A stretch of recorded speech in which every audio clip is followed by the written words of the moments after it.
Olá pessoal, boa tarde, tudo bem? Sejam bem-vindos ao palco, obrigado pela presença de todos vocês. Me chamo Gustavo Batista, estou há 4 anos na Vetex, atualmente na área de vendas como executivo de contas. O tema que a gente vai trazer aqui é muito interessante, né? Com certeza é um desafio que muitas operações digitais estão passando, já passaram ou vão passar, que é vender mais com rentabilidade. Aposto que quem está assistindo aqui tem esse desafio dentro de casa e com certeza veio aqui para entender um pouquinho dos segredos e do que o GPA está fazendo para chegar nesse resultado. E para falar sobre esse tema, queria convidar ao palco o Rodrigo Poço. Por favor, Rodrigo. Obrigado, Gus. Bem-vindo. O Poço possui uma vasta e diversificada experiência de mais de 20 anos no mercado, ocupou posições de liderança em empresas renomadas, atuando em áreas-chave como transformação digital, omni, digital e novos negócios. Atualmente está no GPA e lidera as áreas de tecnologia, digital, planejamento estratégico, clientes e dados. Tá fácil esse desafio, né? Porque tá com pouca área, né? Tá, um pouquinho só. Bem-vindo, por favor, fica à vontade. Obrigado pelo convite. Boa tarde a todos. Acho que quando o Gustavo me convidou para essa palestra sobre a gente contar um pouquinho da nossa jornada do GPA, que é realmente uma jornada, dá muito prazer de contar um pouco dessa história, principalmente porque não é algo que se vê tanto. Uma empresa do varejo alimentar em franco crescimento, como a gente está conseguindo fazer, que vocês vão entender um pouquinho ao longo da apresentação, conseguindo ser rentável. Tá? E só para contextualizar um pouquinho para todos, para quem ainda não tem tanto conhecimento sobre o grupo GPA, então a gente hoje é um grupo com quase 40 mil colaboradores, são mais de 700 lojas espalhadas aí por mais de 14 estados do Distrito Federal. Então isso já impõe para a gente uma complexidade dos temas de regionalidade, que para o varejo alimentar é muito importante. A gente hoje é o primeiro e-commerce em varejo alimentar no Brasil, tanto nas plataformas, nos last milers, quanto no 1P, que a gente chama. E a gente tem um programa super potente, que é o nosso programa Mais, com mais de 29 milhões de clientes cadastrados, que nos possibilitam alavancar muito o negócio. Então, a história do entendimento da nossa base de clientes, do entendimento do comportamento do consumidor, nos possibilita ser muito mais assertivo nas nossas ofertas e nas nossas decisões. Só contextualizando, então, um pouco em termos de tamanho por bandeira, a gente hoje tem alguns modelos de negócio. O nosso modelo, foco hoje do nosso negócio, que é o varejo premium, é o Pão de Açúcar, que quem mora em São Paulo, Rio, tem bastante contato com essa nossa bandeira. A gente tem um outro modelo do Extra Mercado, que é o modelo mais mainstream, que é o varejo mais de hipermercado, de supermercado.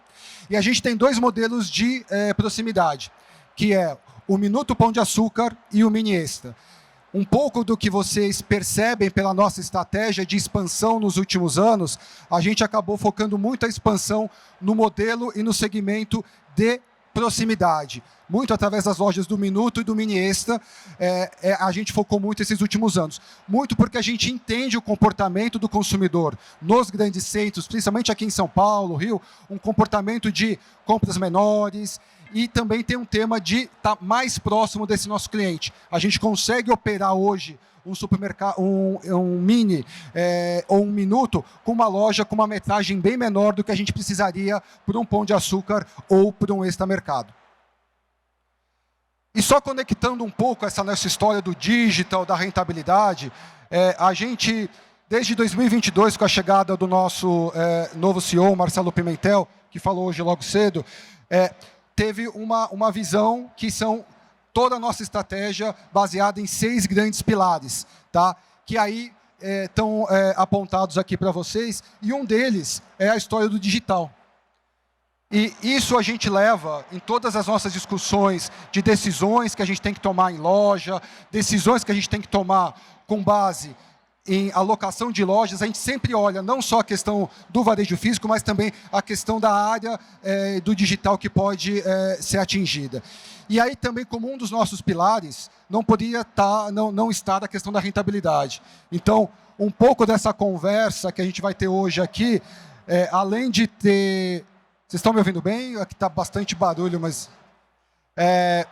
além de ter todos os outros temas que são fundamentais, né? Falar sobre clientes, a estratégia de expansão, a questão das vendas, a parte de ESG e cultura, mas aqui o foco hoje a gente vai abordar bem a questão de rentabilidade no digital. E aí, contando um pouquinho para vocês, já trazendo um pouquinho de números, como o Gustavo abriu aqui a palestra, a gente hoje tem uma operação de varejo digital com algo como 12% de participação. Isso já nos coloca como sendo o maior varejo alimentar, como já comentei anteriormente, no 1P e no 3P. E o que é mais importante, a gente vem crescendo esses últimos trimestres de forma bastante consistente e aumentando a velocidade com rentabilidade, que isso é o que é mais importante, que é o que eu vou contar para vocês um pouquinho, quais foram as medidas que a gente tomou ao longo desses últimos 12, 18 meses que propiciaram isso. A gente hoje tem uma estratégia de vender através dos parceiros, dos last milers, então iFood, Rappi, Mercado Livre, tá? E a gente tem uma força muito grande no nosso próprio canal, no site e principalmente no app, que é onde a gente gasta bastante energia nas questões de user experience, de melhorias de conversão e por aí vai. Hoje a gente atende, apesar de ser uma rede que não está presente em todos os estados do Brasil, a gente acaba atendendo o Brasil todo através da nossa parceria com o Mercado Livre. Então hoje a gente tem produtos em 3 CDs do Mercado Livre que acabam atendendo o Brasil todo. O que é importante ressaltar é que o Mercado Livre para a gente acaba possibilitando, além da questão de vendas, etc. e tal, ele acaba também reforçando a nossa questão de marca e posicionamento. Então, um pouquinho de como que a gente entregou, né, essa melhoria dessa nossa proposta de valor para os nossos clientes. Então, todas as decisões que a gente tomou ao longo desses últimos tempos, com vistas a melhorar a nossa rentabilidade, a gente sempre teve uma visão muito clara que não poderia afetar a experiência do cliente. Então, assim, era um tema inegociável, que toda vez que a gente entrava numa reunião para decidir alguma questão logística, alguma decisão operacional, isso melhora a experiência do cliente? Se não melhora, a gente colocava, repensava, rediscutia para tomar uma boa decisão. A gente hoje, nessas mais de nossas 700 lojas que a gente tem clique retiro em 100% delas, o que além de dar uma oferta de serviço para o nosso cliente, para ele poder fazer o clique retire, também possibilita para a gente levar fluxo para as nossas lojas. Um dos temas que a gente focou muito nessa lógica de aproximar a nossa questão de entrega para os nossos clientes, de fazer o ship from store, foi possibilitar também a entrega mais rápida. Então, a gente entende que num varejo como o nosso, alimentar, a história do serviço e da conveniência é fundamental. Então, ter hoje uma operação em que a gente utiliza 100% hoje dos nossos pedidos saem das lojas, ship from store, possibilita a gente oferecer um nível de serviço que a gente não conseguia oferecer quando a gente estava com os nossos CDs, que a gente teve 4 CDs operando o nosso digital. As lojas de proximidade também reforçam essa questão, então a gente tem uma capilaridade muito maior. Em alguns bairros de São Paulo, a gente tem um footprint de lojas de proximidade muito grande, o que, de novo, aproxima o produto do nosso cliente. E aí, obviamente, para a gente possibilitar essa lógica nossa de serviço, essa nossa lógica de conveniência, etc. e tal, a gente teve que ajustar muito a operação de lojas, que acho que é um pouquinho depois que a gente vai poder explorar um pouco nas perguntas aí com o Gustavo, que essa é a grande sacada, é como que a gente conseguiu adaptar a nossa operação digital, que antes era 100% saindo de CD, para hoje ser 100% saindo de lojas físicas. E aí, o que a gente teve que fazer, né? A gente, ao tomar a decisão e ao ter como o Juntos pelo Resultado hoje sempre é um dos nossos valores, ter isso como norte, a gente teve que tomar uma série de decisões na linha do tempo que propiciaram e abriram caminho para essa história. Então, de novo, hoje a gente não tem mais pedidos que saem de CD. Tá? Então, a gente desligou todos os nossos CDs. Isso possibilitou para a gente uma questão muito óbvia de ter um sortimento próximo do cliente, ter uma lógica de muito mais agilidade de entrega, conseguir ter ou até uma visão de frete mais vantajosa em termos de negociação com os nossos operadores logísticos, e a gente conseguiu também, de uma certa forma, não, de uma forma bastante clara, ajudar as lojas, porque hoje a gente consegue ter um faturamento que vem incremental ao faturamento das lojas físicas, que acabam diluindo as despesas fixas, ajudando no giro de estoque e por aí vai. A gente fez um trabalho muito grande de inteligência com o nosso time de operações e o nosso time de dados, que acaba tendo muita ciência de dados por trás dessas decisões, que é quais são as lojas que a gente vai possibilitar fazer o Ship from Store. Hoje a gente não tem 100% das nossas lojas fazendo Ship from Store por uma questão muito prática de footprint. Em algumas regiões de São Paulo a gente tem uma presença, um número de lojas físicas muito grande, aí não faria sentido economicamente ter essas lojas, mas a gente com muita frequência a gente revisita esses números e a decisão dessas lojas, elas passam, além da localização, tem uma série de pontos, como a capacidade de infraestrutura da loja, o tamanho da área de back-office, a capacidade de conseguir aumentar, que seria a capacidade de aumento, né, de potencial dessa loja de poder ter de expansão, uma série de pontos. A gente tomou uma outra decisão também, numa operação que a gente adquiriu no final de 2022, de descontinuar a operação do James para unificar a oferta nossa de entrega. Então, hoje a gente tem todas as ofertas de entrega dentro do nosso app, e isso possibilitou a gente fazer as entregas em até 2 horas, através dos serviços do Prajá e do Flash. E, conhecendo um pouco mais os nossos clientes, como eu comentei com vocês, com essa base bastante grande que a gente tem de clientes cadastrados, a gente conseguiu também, através de dados, de conhecimento desse nosso consumidor, do comportamento dele, ser muito mais assertivo nas nossas ofertas e também nos nossos investimentos em mídia, propiciando um retorno muito maior. E, por fim, tem um tema que para o varejo alimentar ele é bastante estratégico e para a gente ele é fundamental, que é como que a gente lida a questão da venda do perecível.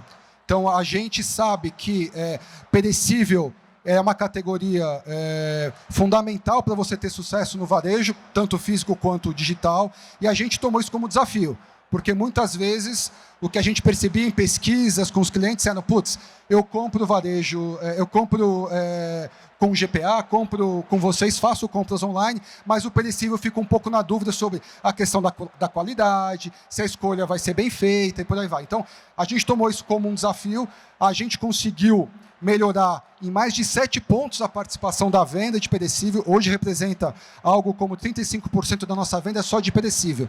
E o que perecível é estratégico para nós? Perecível ele é um elemento de diferenciação para um negócio de varejo alimentar e ele gera a recorrência. Então, quem compra perecível, ele acaba voltando muito mais vezes na sua loja e ele gera a confiança da compra. Ele compra o perecível e acaba comprando outros produtos de mercearia e de limpeza. E aqui é um tema que a gente leva um pouco aqui no nosso dia a dia, nas nossas discussões aqui do GPA, é que no final do dia todo mundo tem que estar atendendo e servindo ao cliente. Se eu não estou servindo diretamente ao cliente, eu tenho que atender quem está servindo ao cliente. Então, é um pouco do mantra que a gente leva aqui nas nossas discussões e decisões de negócio no nosso dia a dia. Então, basicamente era isso. E no final, eu acho que toda essa jornada que a gente discute sobre jornada do cliente, ela é uma jornada que ela visa atender o nosso propósito. Né? Que o nosso propósito é um propósito, para mim, assim, super audacioso, mas é um propósito bastante rico, que é o de alimentar sonhos e vidas. Basicamente é isso, Gustavo. Valeu, Poço. Por favor, senta aí que a gente... Vamos bater um papo agora em cima do que você trouxe. Uma apresentação bem complexa, né? São algumas vertentes diferentes e a ideia agora é a gente aprofundar um pouquinho. Eu vou fazer algumas perguntas aqui, no final também abro para vocês fazerem pergunta. A primeira pergunta, assim, diante do que você trouxe, assim, olhando um pouquinho para o passado recente, a gente passou por uma pandemia, guerras, crises econômicas globais, e muitas empresas começaram a buscar eficiência operacional e uma forma de rentabilizar, né? Como é que vocês fizeram para identificar essas principais oportunidades de rentabilização? O que vocês fizeram para focar assim, cara, isso aqui é onde a gente deve atacar? Primeiro foi ter um entendimento claro dos nossos ofensores das despesas. A gente teve que entender muito profundamente o negócio, em termos de de despesas e de quais eram as grandes linhas que a gente deveria se aprofundar para poder achar alternativas. E aí passou, num certo momento, de tomar decisões difíceis. Então, assim, a decisão que foi tomada ali no primeiro trimestre, a gente começou no primeiro trimestre de 22, mas os principais, a gente tinha 4 CDs que a gente operava, né? E a gente fechou os 2 primeiros no primeiro trimestre de 22 e o segundo a gente fechou no... Perdão, 23, e o segundo a gente fechou no segundo trimestre de 23, perdão, não 22. E aí foi uma decisão que a gente falou assim, olha, é uma decisão dura, mas ela é necessária. Assim, não tinha... o nosso negócio, a gente via um potencial gigantesco de crescimento, mas ele não podia ser um negócio com uma margem EBITDA negativa. Até como o nosso posicionamento e um pouco também do norte que a gente estava querendo dar para o dia a dia do nosso negócio. Então, se a gente continuasse com aquela estratégia, o e-commerce, de uma forma ou de outra, ele ia acabar perdendo protagonismo, porque ele ia acabar sendo um ofensor da margem geral do negócio. Então, dito isso, a gente teve que conhecer muito as alavancas, a gente teve que tomar decisões operacionais também complexas. Então, foi uma questão muito de alinhar com as áreas. Então, a principal área que virou a área, vamos dizer assim, hoje nossa operadora é a área de operações. Então, teve uma questão de treinamento pesado do time, teve uma questão de aculturamento dessas pessoas para entender a importância de selecionar bem um perecível que vai chegar na casa do cliente. Então, assim, dito isso, assim, foi uma lógica de uma aposta nossa, mas muito bem embasada. Assim, a gente não olhou essa decisão como uma lógica que a gente estaria apenas vendo um propósito de rentabilidade. A gente cuidou, e como eu comentei aqui na breve apresentação, a gente cuidou da história de isso vai trazer uma melhoria de rentabilidade e, ao mesmo tempo, ele vai trazer para nós uma melhor satisfação do nosso cliente. E a gente conseguiu isso. Acho que isso é o mais bacana. Quando a gente olha nossos indicadores de NPS nos últimos 12 meses, eles cresceram muito. Então, também que são dados nossos divulgados aí nos nossos reports.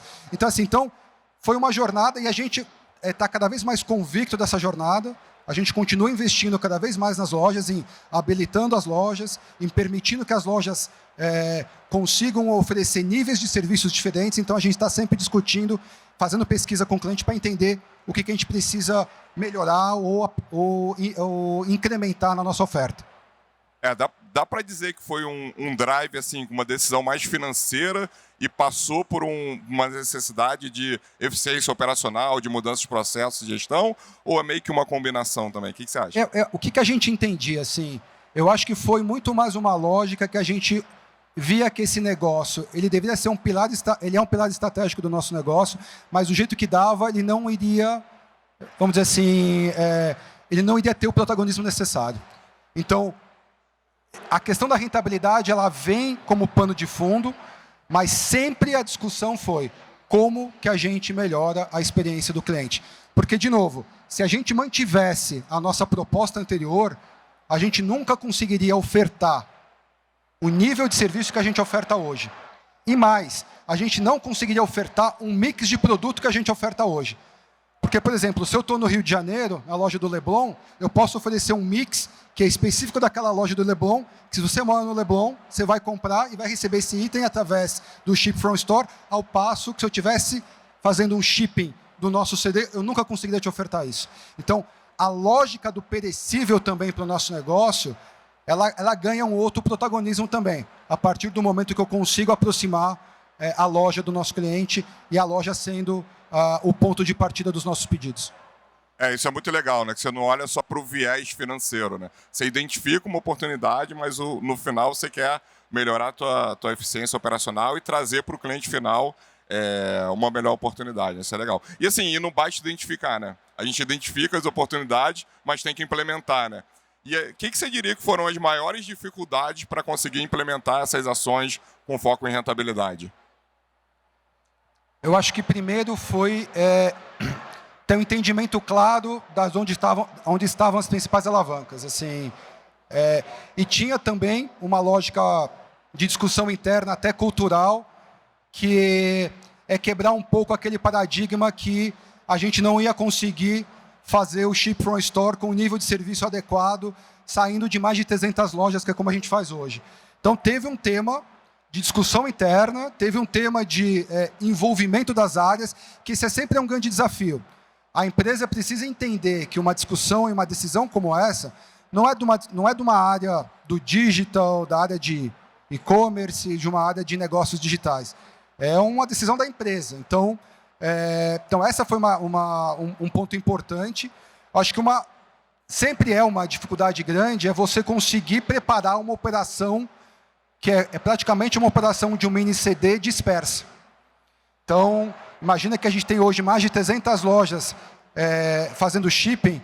Você imagina que a gente tem que garantir o nível de serviço, garantir o treinamento, garantir padronização para mais de 300 lojas.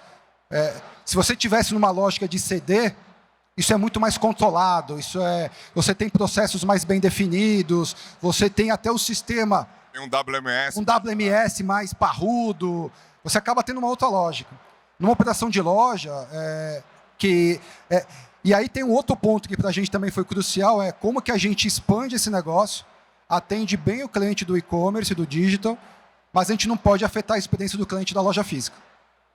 Então o que a gente tem hoje é uma inteligência muito grande de como que a gente faz as alocações de estoque, de como que a gente também libera os estoques para essa venda, para poder garantir que a experiência desse cliente na ponta não é afetada. Então, esse foi um desafio grande. Como que você faz esse ajuste fino, ele é muito delicado. E aí, no passo final, foi, junto com os nossos parceiros, principalmente logísticos, né, garantir os níveis de serviços adequados. Então, o indicador nosso que a gente olha a toda hora, a todo momento, é o indicador do nosso pedido perfeito, que a gente chama, que é o pedido chegar completo na casa do cliente, com todos os itens que ele pediu, na hora combinada. Que para uma cidade como São Paulo, o Rio tem seus desafios, né, óbvio, mas é uma coisa que a gente tenta aí calibrar o tamanho das nossas janelas. Então, a gente tem, de novo, tem uma inteligência grande ali por trás, em cima de dados, de algoritmos, para garantir que a gente consiga ofertar para o cliente o que a gente pode realmente entregar, em questão de nível de serviço. Não, isso é muito legal, que você trouxe um ponto-chave para mim aqui, que é a questão de todas as áreas estarem engajadas e imbuídas no mesmo objetivo, né? Eu estou há 20 anos no mercado de e-commerce, há 4 anos na Vetex, e acompanho já acompanhei muitos projetos, muitos clientes, e a gente sabe que, às vezes, o que fracassa num projeto como esse é a falta de sinergia das áreas e de um direcionamento único e achar que o digital está se metendo na operação do varejo. Pô, esse cara digital atrapalhando aqui minha operação. E não, acho que é isso, né? Tem que ter uma sinergia e buscar. E isso, sem dúvida nenhuma, eu acho que é um ponto-chave. Se isso não acontecer, primeiro que você corre o risco de criar culturas separadas e quase que empresas separadas, né? Acho que esse é um grande problema. Mas tem um tema que é o alinhamento de interesses e o alinhamento de metas. E quando eu falo alinhamento de interesses, às vezes até recompensas mesmo. Então, quando está todo mundo olhando para os mesmos KPIs, quando está todo mundo olhando com as metas de remuneração atreladas para os mesmos indicadores, isso acaba virando jogo. O que eu já vi também, em experiência também aí, é você criar metas separadas e cada um está correndo para um lado. Aí, na prática, o que você vai acabar colhendo, assim, são ótimos, às vezes individuais, mas que no todo não faz o que você precisa, entendeu? Então, aí, na prática, não funciona. O que a gente tentou fazer desde o começo foi alinhar a questão da venda. Eu falo para o meu time todo santo dia que a venda tem que ser venda com margem, eles já até sabem, mas, assim, é a venda com margem e a despesa tem que estar super bem controlada. No final, é uma operação muito nervosa em termos de rentabilidade. Então, qualquer erro nossa, qualquer decisão que a gente faz não muito bem calibrada, ela pode derrubar a viabilidade, ela impacta o negócio, porque os volumes são muito grandes.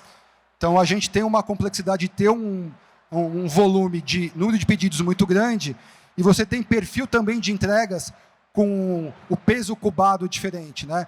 Outros segmentos você consegue ter uma viabilidade operacional mais simples. No nosso caso, você tem uma complexidade também até operacional e logística.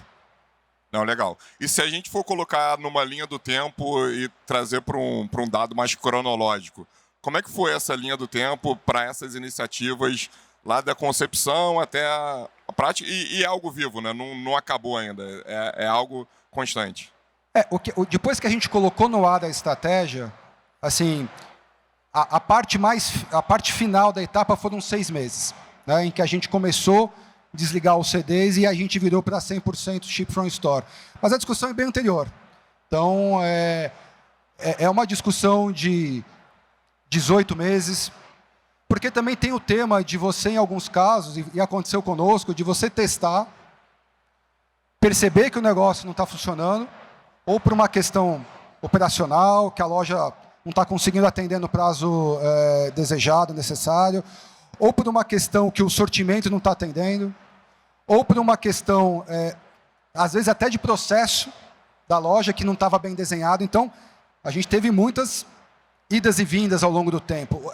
E aí eu acho que, dentro de uma concepção de um projeto tão complexo quanto esse, de novo, além de ser uma lógica que a empresa tem que se abraçar e todo mundo tem que entender o quão importante isso é, mas tem um tema também de você estar pronto para errar, corrigir, seguir e ir em frente. Que, assim, porque vão ter problemas sérios ao longo da jornada, vão ter desafios de tecnologia que a gente enfrentou e enfrenta diuturnamente, mas é confiar que a decisão tem o viés correto. E aí você vai ajustando a rota.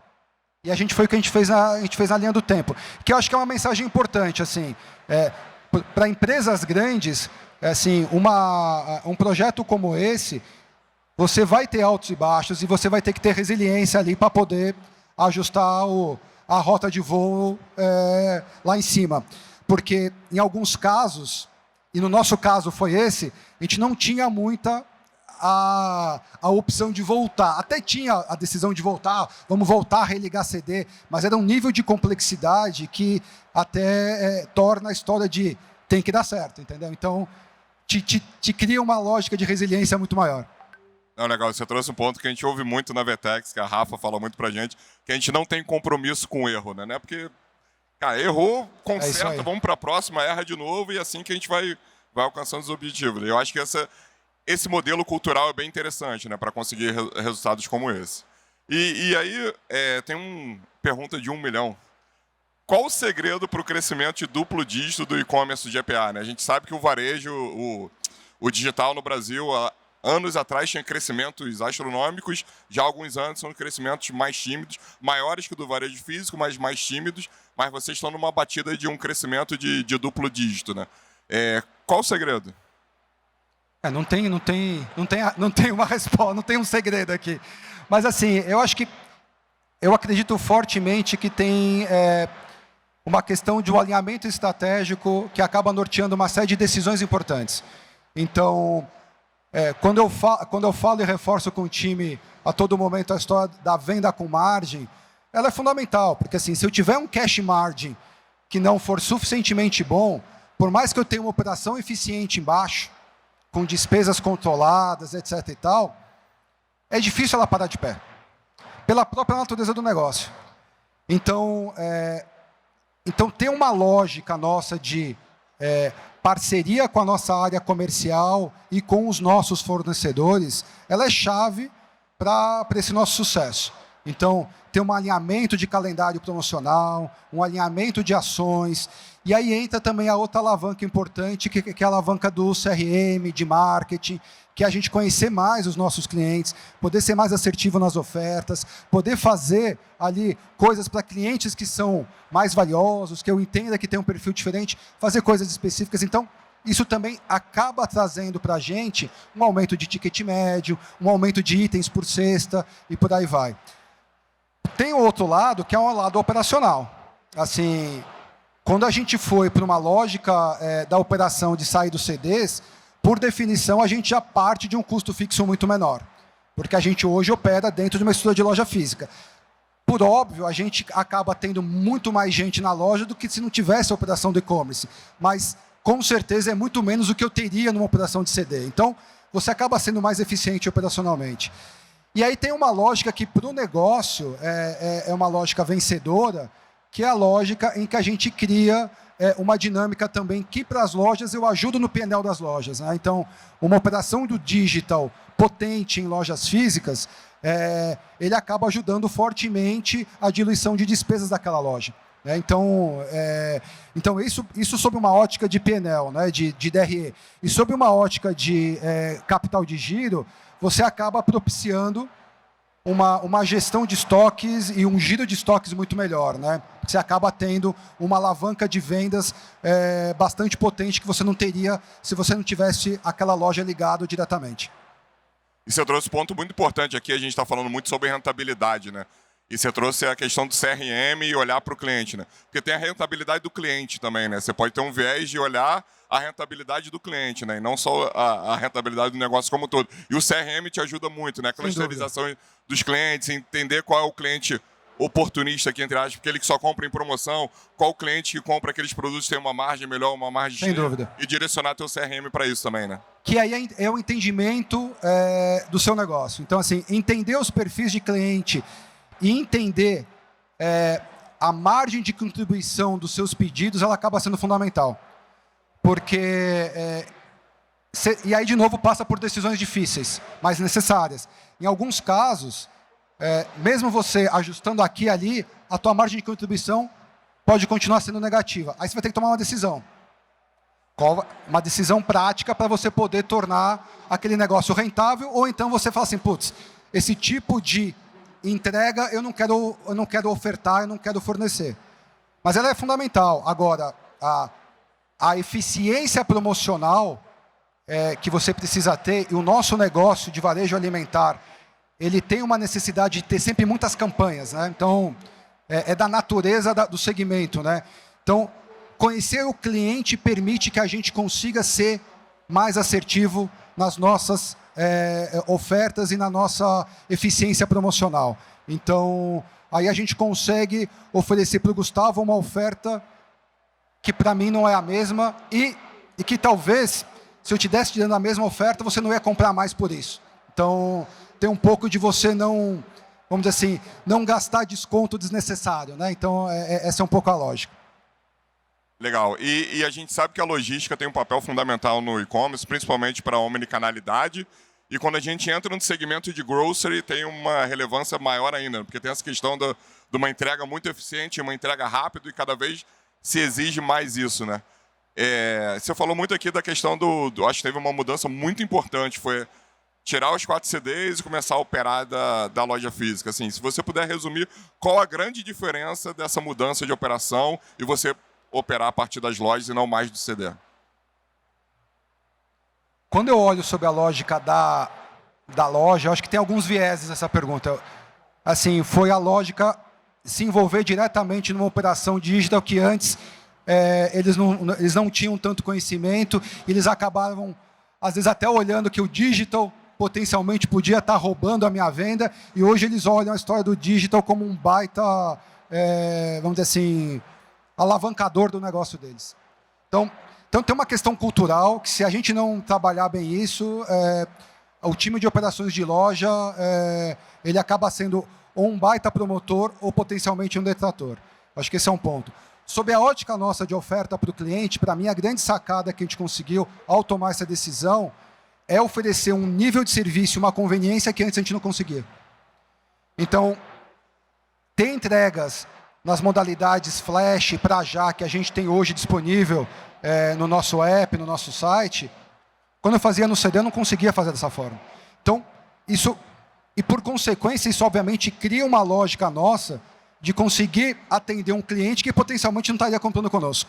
Então, isso aumenta a nossa capacidade de vender, aumenta a nossa capacidade de se relacionar com o cliente em termos de recorrência. E, por fim, tem uma lógica que ele conseguiu reforçar para a gente um pilar do perecível. Que antes, como a gente tinha uma lógica de produto que estava distante do cliente, um mix mais limitado, mais restrito, ao eu ofertar produtos da loja, eu consigo ofertar o perecível como se o cliente estivesse indo na loja do Leblon. Então, na prática, você acaba pegando vários pontos, vamos dizer assim, da cadeia, mas principalmente o que para a gente está deixando a gente bastante, vamos dizer assim, contente nessa jornada é que os clientes respondem não só pela recompra, mas também eles respondem muito bem em termos da nossa experiência que a gente está conseguindo entregar para eles em relação ao nível de serviço. Boa, legal. Estamos chegando aqui na reta final, queria abrir para o público, se alguém tem alguma pergunta, deixa eu ir lá.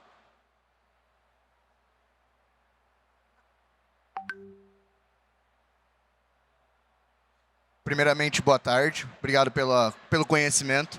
Eu queria entender como a aquisição da James, claro, foi em 2018, 2019, mas no processo de pandemia, esse know-how deles ajudaram essa transformação do CD para um Ship from Store local. Como isso implicou você fazer uma transformação num período complexo?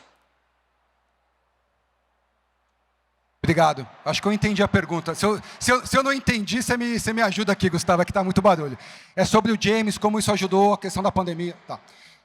Assim, ajudou enormemente porque eles trouxeram para a gente um know-how e uma lógica até mesmo de tecnologia que ajudou a acelerar muita coisa. Mas quando a gente começou a discutir ali no final de 22, de uma certa forma ter ofertas separadas, elas acabavam não atendendo uma lógica nossa estratégica, de ter tudo concentrado no mesmo app, numa mesma oferta. Então, quando a gente hoje olha aos olhos do cliente, o James ele acaba não aparecendo mais, então é transparente para todo mundo. O que a gente acabou incorporando foi o James para o nosso back-office. Então, o James ele acaba sendo ainda utilizado na ponta do nosso entregador, a gente acaba utilizando ainda essa visão tecnológica. Legal. Mais alguém? Você. Eu cheguei no meio, então desculpa se você já falou isso antes, mas eu vou perguntar de novo porque me interessa. Como usuária, a gente hoje em dia é difícil competir, eu imagino, porque antigamente a gente ia na loja e via o pão de açúcar super bonito, né? Produtos legais e tal, mas hoje em dia a maioria das pessoas compra no telefone, a gente espera que entreguem em casa. O que vocês fazem para ser competitivos nesse cenário que a gente já não vai mais tanto à loja, falando do ponto de vista de usuário? Essa eu não ouvi bem, me ajuda.